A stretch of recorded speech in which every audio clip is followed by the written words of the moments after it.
Bonjour et bienvenue pour ce nouveau numéro d'Attention Pépite avec une petite pépite, vous allez voir, avec des produits qui vont sûrement vous intéresser. En tout cas, moi, ils m'intéressent et surtout une histoire qui redécolle. On va en parler avec son dirigeant, Sébastien Pialtier, qui est président du directoire. Bonjour Sébastien. Bonjour Marc. Tu es président du directoire de Valbiotis. Valbiotis, donc, c'est coté sur Euronext Growth depuis 2017. 17, Voilà. exactement. Et puis on se disait en off, hein, on peut tous dire, que tu étais assez content, que tu Mm. avais quand même le sentiment que c'était une nouvelle phase, hein, pour la société. Ouais. Et on va avoir le temps de revenir là-dessus. On va prendre un peu notre temps parce que l'idée, c'est bien comprendre ton activité, bien comprendre ton marché, Mhm. tes produits, et puis surtout de parler des perspectives 2026, hein, et puis essayer de convaincre soit les gens qui nous regardent, qui sont déjà actionnaires, de rester, voire d'acheter plus d'actions, soit ceux qui nous regardent de rentrer dans ton actionnariat et dans ton capital. Alors, on va commencer par le démarrage. C'est quoi ton activité? L'activité Alors, de Valbiotis. mon activité, donc Valbiotis, c'est le laboratoire Valbiotis, et on conçoit et on distribue des compléments alimentaires pour les troubles cardio-métaboliques. Alors concrètement, tout ce qui est trop de cholestérol, un peu trop de sucre dans le sang, J'aime pas trop comment tu me surpoids. regardes là. Je me sens super visé. Ça commence mal. C'est une interview qui commence mal. Ça concerne effectivement beaucoup de monde, la pression artérielle, et puis avec une gamme associée en fait qui accompagne les troubles associés au dérèglement cardio-métabolique.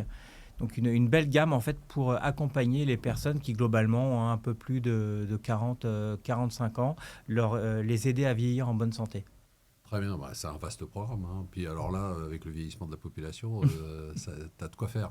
Alors avant de revenir un peu sur, parce que là tu as utilisé pas mal de termes qui sont intéressants, euh, l'historique, en fait, de quoi est né, comment est née cette entreprise? Alors, donc, un peu issu de mon parcours, parce que moi j'ai un doctorat en nutrition et en sciences du sport. Donc, j'ai une vraie sensibilisation en fait à l'impact de la nutrition, notamment en prévention. Et j'avais vraiment envie et dans les troubles cardio-métaboliques, et j'avais envie de développer des produits à base de plantes, parce que j'aime beaucoup le végétal, je trouve que Mhm. c'est magnifique pour justement toutes les personnes qui sont en train d'avoir un peu trop de mauvais cholestérol, qui sont en train quelque part de... C'est le processus de vieillissement, on a tous, Mhm. passé 40 ans, des petites choses qui commencent à pas aller, mais on n'a pas de produit en face. Et c'est pas forcément la place du médicament, donc j'avais envie de développer en fait des produits spécifiques pour cette phase de la vie, accompagnés pour vieillir en bonne santé, parce que je crois que c'est vraiment notre enjeu Votre aujourd'hui. promesse, en fait, hein. Enfin, si je prends en France, on a une espérance de vie qui tourne entre 80 et 85 ans pour Ouais. les hommes et les femmes. Là, c'est Le- sorti, là, les chiffres, tu as vu, les chiffres de c'est l'INSEE, exact. Et voilà, 80,3, 80 pour les hommes et et 85,9 pour les femmes. pour les femmes. Et l'enjeu, en fait, alors oui, on peut aller plus loin, mais c'est d'arriver à ces âges-là en fait en bonne santé. Mhm. Et c'est pour ça que j'ai voulu créer le laboratoire Valbiotis, en vraiment avec un ADN important pour moi aujourd'hui, mais pour demain aussi. C'est la science, c'est de développer des produits avec beaucoup de science, parce que qui dit beaucoup de science dit des produits, safe pour la Bien sûr, sécurité, évidemment. mais dit des produits efficaces. Et C'est ça, ça. c'est un point important que le Ça, c'est consommateur un vaste patient sujet. puisse voir l'efficacité en fait Et de ça, nos c'est en produits. quelle année, alors? Alors j'ai créé la société en 2014. D'accord. Et ensuite, tu la rentres en bourse. On te demandera pourquoi tout à l'heure. Alors, ce qui me frappe quand tu parles, hein, tu utilises des termes très médicaux, hein. D'abord, tu utilises le terme de laboratoire. Oui. Tu parles de problèmes qui sont des problèmes médicaux. Et on est frappé. On se dit, en fait, c'est quoi la différence entre ce que tu fais, un médicament? Oui, alors alors déjà c'est deux réglementations différentes. Et puis quelque part c'est des problématiques qui sont différentes. Un médicament s'adresse à des personnes qui sont malades et un médicament traite une pathologie.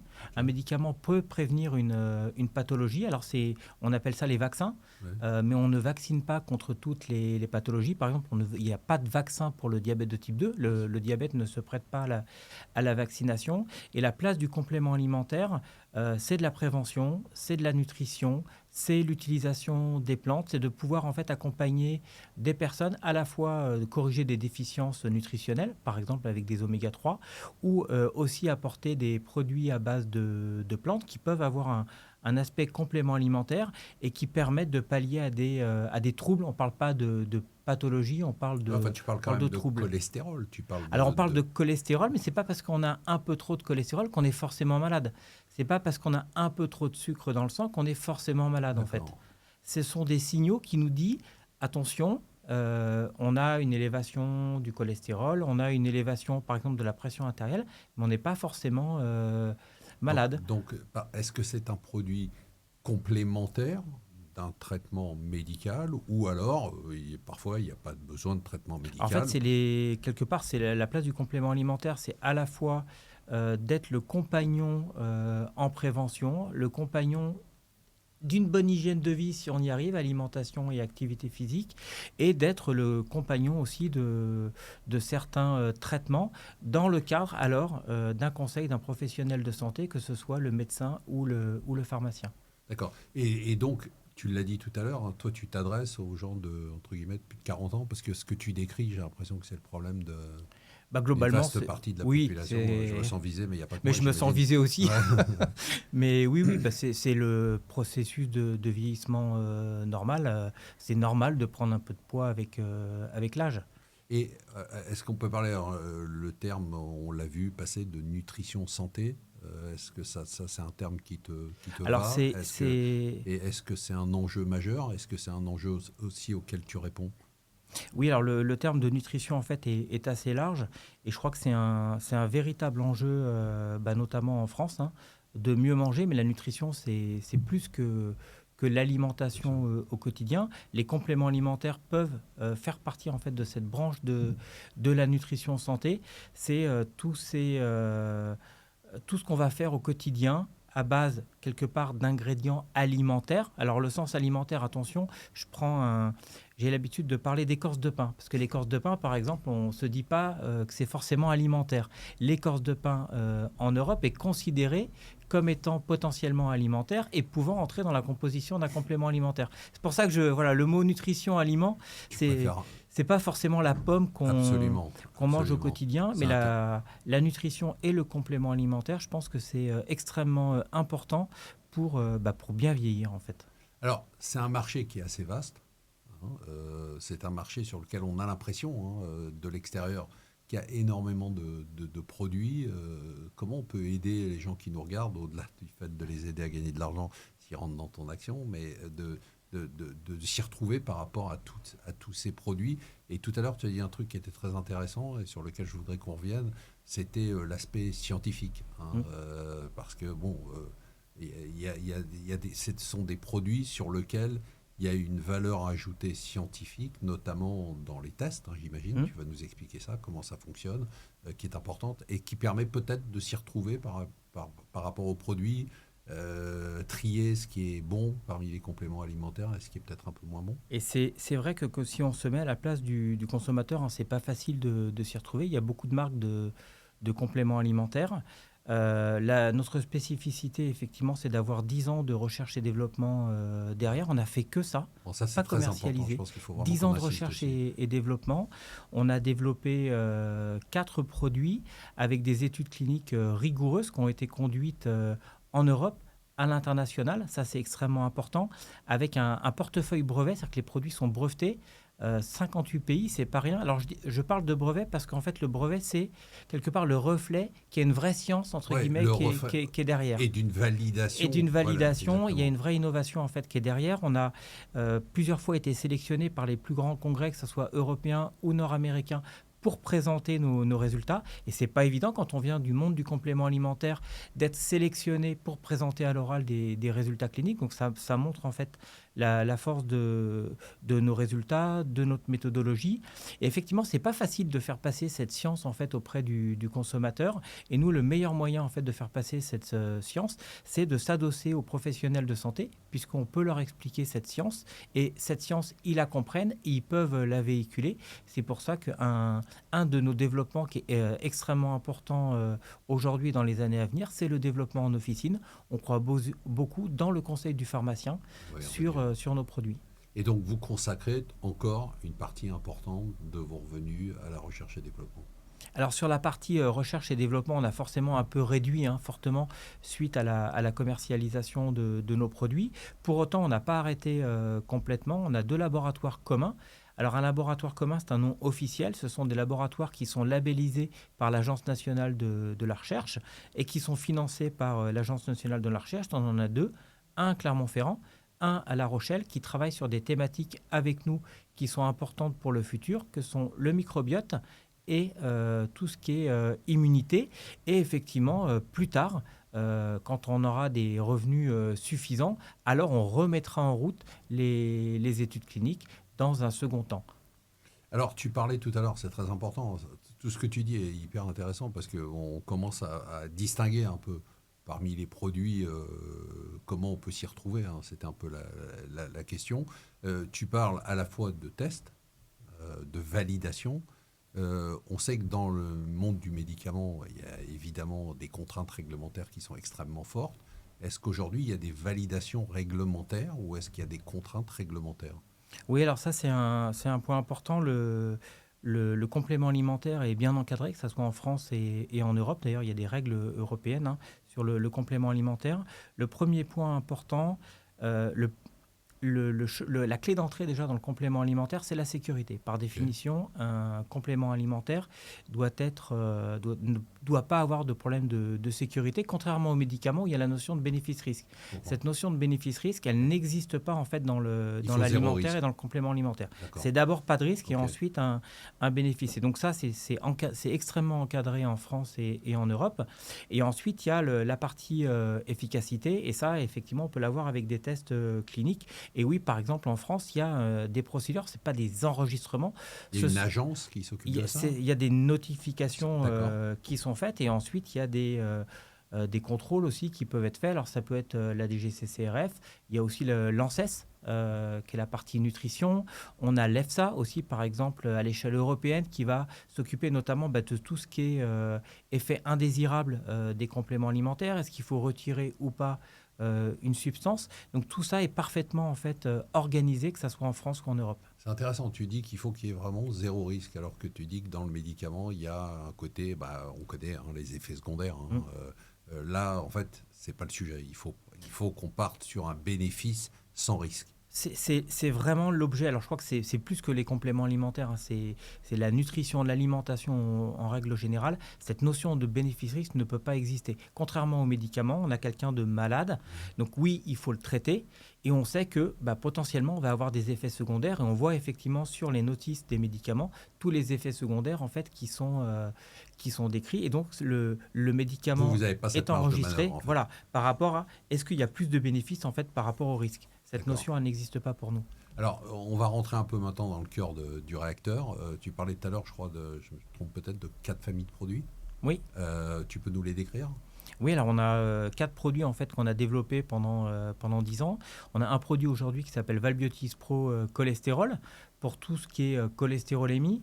On a Valbiotis Pro Santé Métabolique. Alors le fameux Totem 63, c'est tout ce qui est régulation en fait, notamment du taux de sucre dans le sang et tout ce qui est régulation de la composition corporelle Pourquoi tu dis et du fameux poids. Totem 63? Pourquoi fameux? Parce qu'effectivement, c'est ce produit qu'on avait licencié en fait à D'accord, l'époque à Nestlé et on a d'accord. récupéré tous les droits de propriété Génial. intellectuelle et aujourd'hui, j'en suis très heureux en Ok, fait bah, j'imagine, ouais. parce qu'aujourd'hui on a une voie en fait qui est toute ouverte.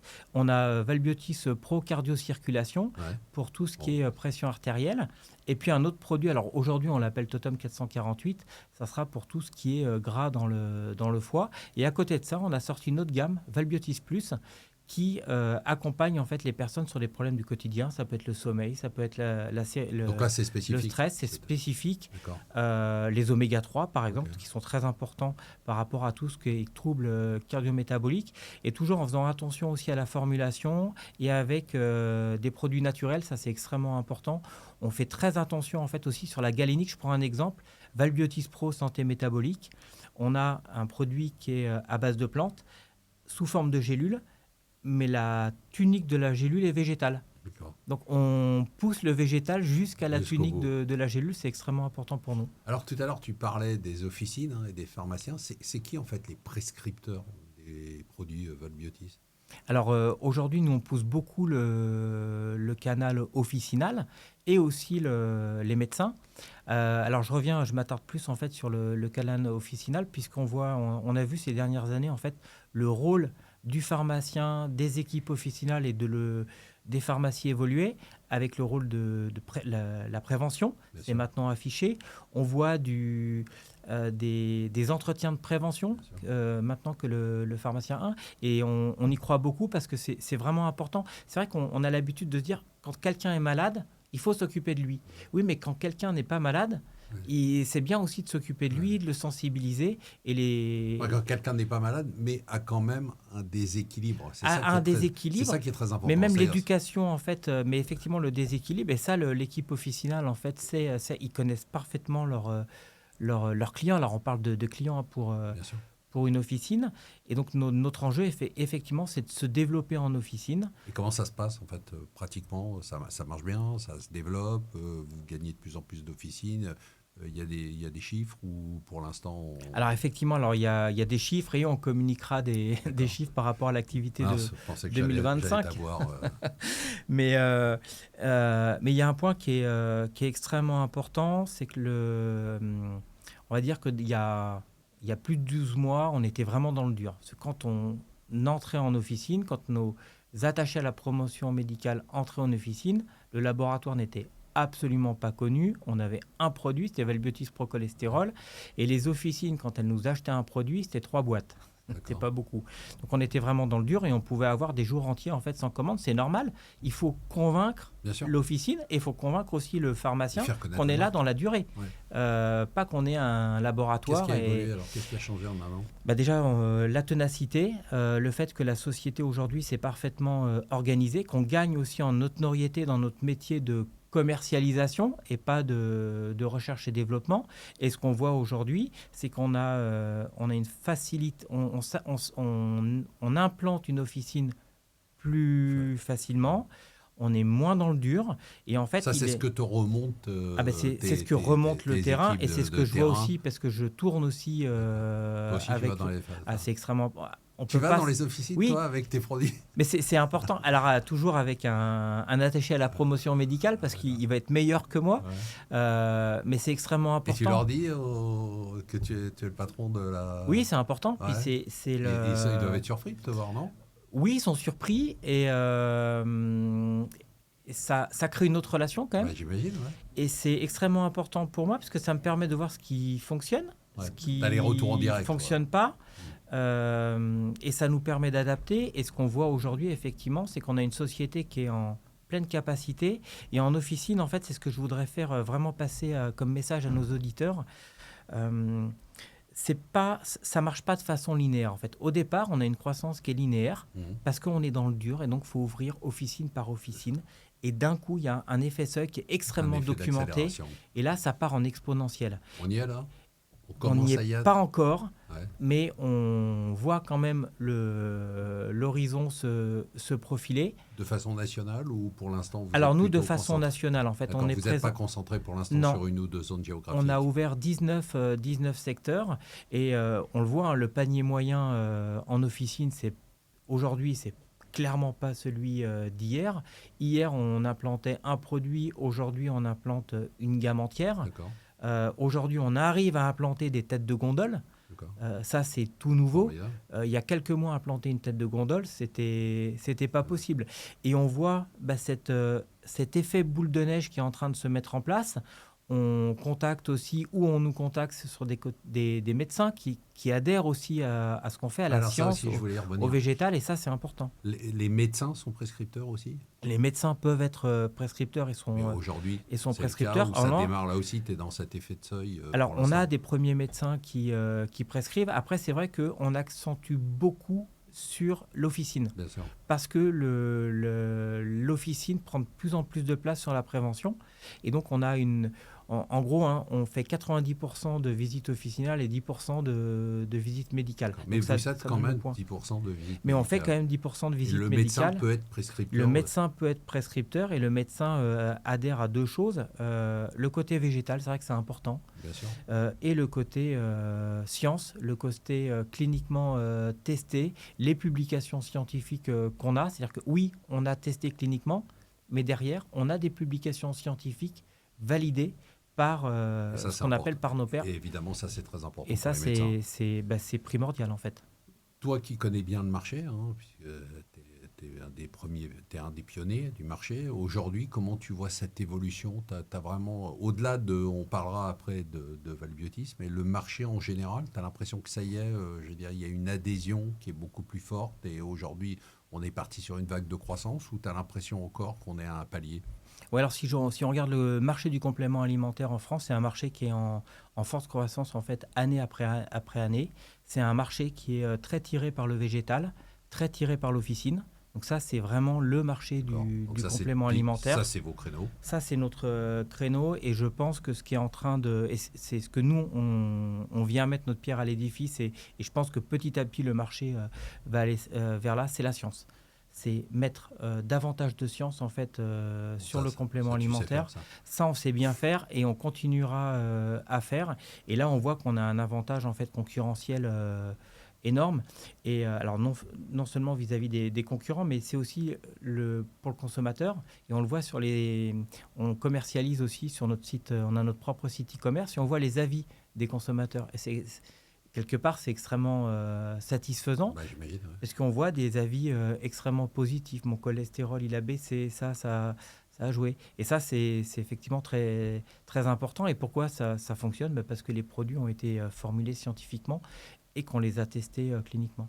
Alors, on parlait beaucoup de la France, hein, on parlait des Ouais. officines, mais on a vu que vous aviez noué des partenariats commerciaux au Moyen-Orient, en Asie. Tu veux nous développer un peu tout ça? Ouais, alors c'est extrêmement important la partie internationale. Alors déjà d'un point de vue général, notre objectif c'est vraiment de se développer sur deux jambes. L'une c'est la jambe France et l'autre c'est la jambe internationale. Et à l'international on veut étendre la marque.